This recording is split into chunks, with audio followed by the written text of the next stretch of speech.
Keçən əsrin əvvəllərində ilk dəfə olaraq İngiltərədə, sonra isə Fransada proktologiya üzrə müxtəlif əməliyyatlar aparılmağa və bu sahədə elmi araşdırma aparmağa başlanılmışdı. Keçmiş Sovetlər Birliyində isə artıq 50-ci illərdə Rusiyada, Moskva şəhərində ilk proktologiya əməliyyatlarının aparılmasına və beləliklə də keçmiş Sovetlər Birliyində proktologiyanın əsası 50-ci illərdə qoyulmuşdu. Respublikamızda bu əməliyyatlarla hərtərəfli məşğul olmaq təqribən 70-ci illərdən başlanmış və 80-cı illərdə isə artıq bu öz bəhrəsini verərək 90-cı illərdə elmi tədqiqat Gastroenterologiya İnstitutu yaradılmış və onun nəzdində koloproktologiya cərrahi şöbəsi fəaliyyət göstərmişdir. Və beləliklə gördüyümüz kimi ilk əvvəlini proktologiyadan başlayan bu elm sahəsi sonradan alimlərin uzun müddət təşəbbüsündən sonra 70-ci illərdən koloproktologiya, yəni yoğun və düz bağırsağın xəstəlikləri haqqında bir elm olaraq formalaşmağa başlanmışdır. Nədir bunun yaranmasına səbəb? Nədir bu işlərin belə qısa müddətdə sürətlə irəlilənməsinə? Belə ki, bildiyimiz kimi hər bir xəstəlik, yəni bugün son araşdırmalar nəticəsində məlum olur ki, istər ürək xəstəsi olsun, istər ağciyər xəstəsi olsun, istər mədə-bağırsaq xəstəlikləri olsun, nevroloji xəstəliklər olsun, yəni bunların yanaşı olaraq bu və ya digər formada hər hansı bir koloproktoloji xəstəlik var. Yəni, bugün müraciət edən xəstələrin mədə xorasına görə, tutaq ki, öd daşı xəstəliyinə görə müraciət edən hər bir xəstənin dəqiq analizləri aparıldıqda məlum olur ki, bunda hər hansısa bir kolit əlamətləri var, xroniki, hər hansısa bir babasir xəstəliyi var, çat xəstəliyi var, hər hansısa bir düz və yoğun bağırsaq və digər formada fəsadlar var. Belə götürək ki, hətta bu günləri kardiocərrahi sahəsində aparılan əməliyyatlarda da mütləq olaraq düz bağırsaqda və digər patologiyanın olması araşdırılır. Çünki burada araşdırma aparılmadıqda hər hansı bir xırda bir patologiya sonradan böyük bir fəsadın yaranmasına gətirib çıxarda bilər. Ümumi araşdırmalar nəticəsində isə məlum olur ki, müraciət edən hər 100 xəstədən 60-70-də koloproktoloji xəstəlik var və 60-70 tapılmış bu xəstə insanların da içərisində isə hardasa 10-15-də cərrahi əməliyyat aparılmağa göstərişdir. Və beləliklə bu xəstəliyin geniş yayıldığı, lakin az müşahidə olunduğu, müayinə olunduğu ortaya səbəb çıxır. Bunun da əsas səbəblərindən biri xəstələrdə mentalitet nəzərə alaraq utancaqlıqdır. Xəstə mədəm ağrıyır, ağciyərim ağrıyır, ürəyim ağrıyır deyə bilər. Lakin xəstənin hansısa bir mənim düz bağırsaqda bu və digər formada ağrı var, şişkinlik var, qanaxma var deməsini bəzən aylardan, illərlə gizlətməyə başlayır. Məhz bu gizlənmə fonunda da xəstəliyin ağır fəsadlarının sonradan ortaya gətirib çıxarmasına səbəb olur. Bu fəsadlaşmalar yaranmış bu fəsadlaşmaların vaxtında əgər müalicə olunarsa, bu ağır dərəcələrə gəlib çıxmaz.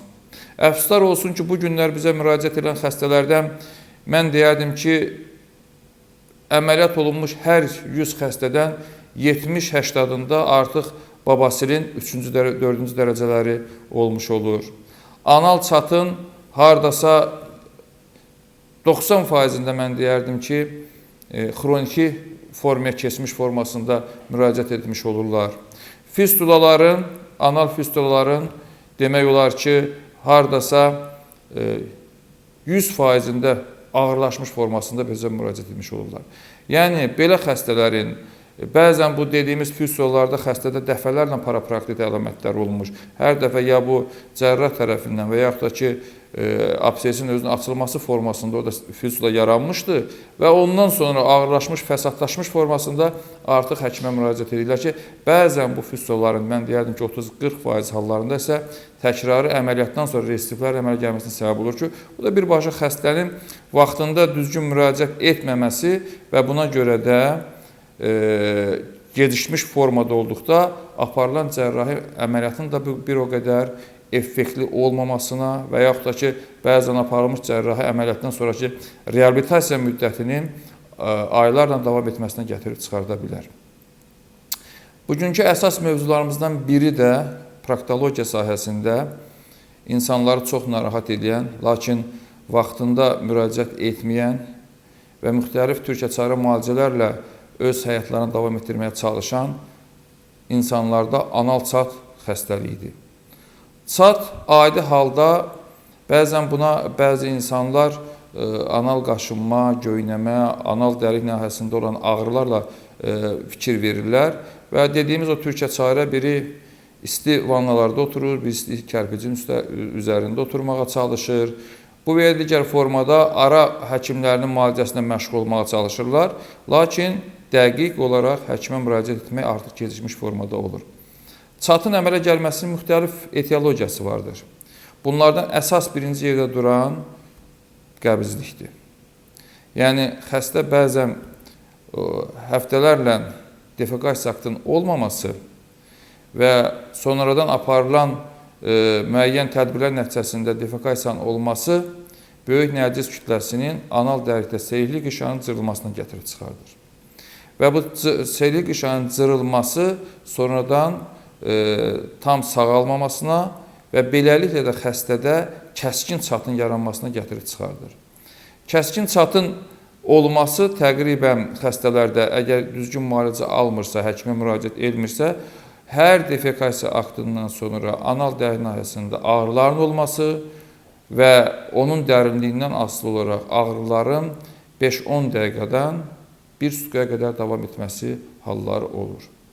Və bəzən belə xəstələr özlərinə yer tapırlar, kəskin ağrılar, özlərini hətta elə bir vəziyyət çatırlar ki, intihar həddinə gəlmiş olar. Məsələn, bizim praktikada elə xəstələrimiz vardı ki, onlar deyirdilər ki, hər defekasiya aktından sonra onlar məcbur olurlar ki, təcili yardım çağırsınlar ki, onlara bu və digər formada ağrı kəsicilər vurulsun ki, bu ağrılardan onlar bir qədər sakitləşə bilsinlər. Anal çat əsasən düz bağırsağın arxa divarında olur. Bu, dediyimiz kimi, pəhrizin pozulması, qəbizlik və eyni zamanda qida rasionunda bəzən böyük qidaların, bərk tərkibli qidaların olması, xüsusilə bəzi hallarda tutaq ki, sümük hissələrin udması, balıq sümüyünün udulması, bəzi hallarda çərdəkli mürəbbələrdən istifadə olunması, bunlar getdikdə defekasiya vaxtı seyrli qışanın cırılmasına gətirib çıxarda bilər. Əlbəttə ki, aparılmayan müalicə fonunda bu çat, kəskin anal çat getdikcə formalaşır və xroniki çatın əmələ gəlməsinə səbəb olur. Ona görə də artıq xroniki çat olduqda orada seyrli qışada kalyoz toxumanın yaranmasına səbəb olur və orada əmələ gəlmiş bu döyənək hər dəfə xəstənin defekasiya aktı vaxtı onu narahat eləməyə, incitməyə, qanaxmaların olmasına gətirib çıxarda bilər. Uzun müddətli müalicə aparılmayan xəstələrdə kalyoz xroniki çat fonunda artıq orada fistula dəliyinin yaranması olur. Və beləliklə də seyrli qışı altı əmələ gəlmiş fistula dəliklərində xəstələr həmçə şikayətlərində alt paltarlarında ləkələrin olması, irinli ifrazatın xaric olması və beləliklə də onlarda bir diskomfortun yaranmasına gətirib çıxarda bilər. Belə xəstələr əlbəttə ki, mütləq müalicə olunmalıdırlar.